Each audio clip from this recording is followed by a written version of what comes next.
Welcome to How a Clutch Works. We're going to talk about what a clutch is and how it works.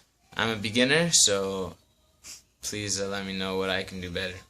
So, the purpose of a clutch is to match camera over here, please. Purpose of a clutch is to match the speed of two different things rotating at two different speeds when we want to.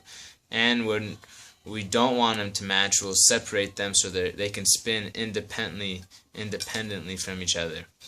In the case of an engine, we have an engine that is spinning always.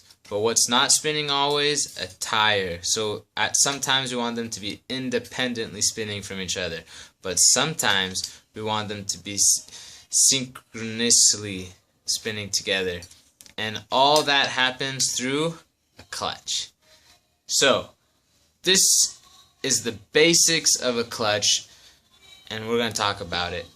Now, we got a black disc here, and we're going to study it. We can see that there's little boxes around it, ridges, and that's feels like a brake pad. So it has a lot of friction to it. Okay, one going up against another metal. So that's why you can wear out your clutch, because these are the pads that wear out, and you'll start slipping, and you'll have to get a new clutch.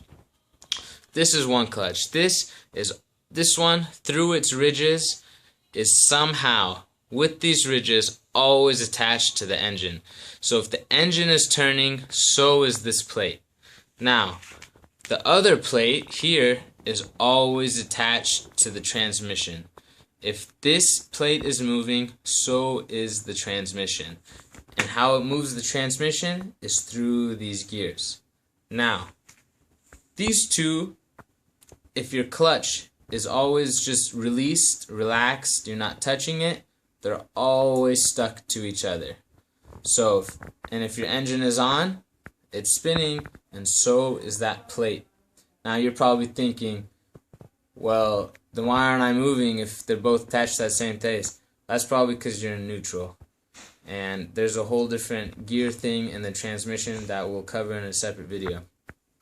But we're just thinking about the clutch right now. So, and what it does, which is it matches the speeds of two different things rotating at two different speeds. So we have our engine spinning and we have our transmission spinning. And they're spinning together like this.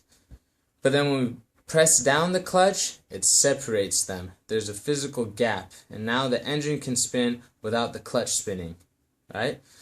So when we're going into first gear and we want to slowly go, we're slowly let go of the clutch, right? It's because the engine is spinning and this is not spinning. So the engine is spinning and you want to bring them so they're just rubbing against each other. And as they're rubbing, the transmission starts to speed up, and then boom, soon enough they're both spinning together.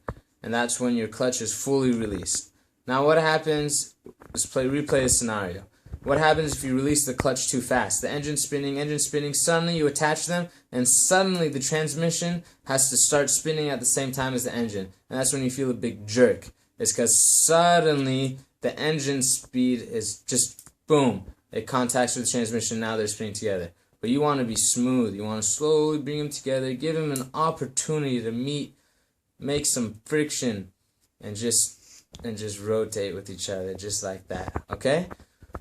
And that is pretty much how a clutch works. Now, how this is connected to the engine, how this is connected to the transmission, I just won't show it because it might be confusing. But if it's in front of you, you'll easily be able to figure it out. But that's it.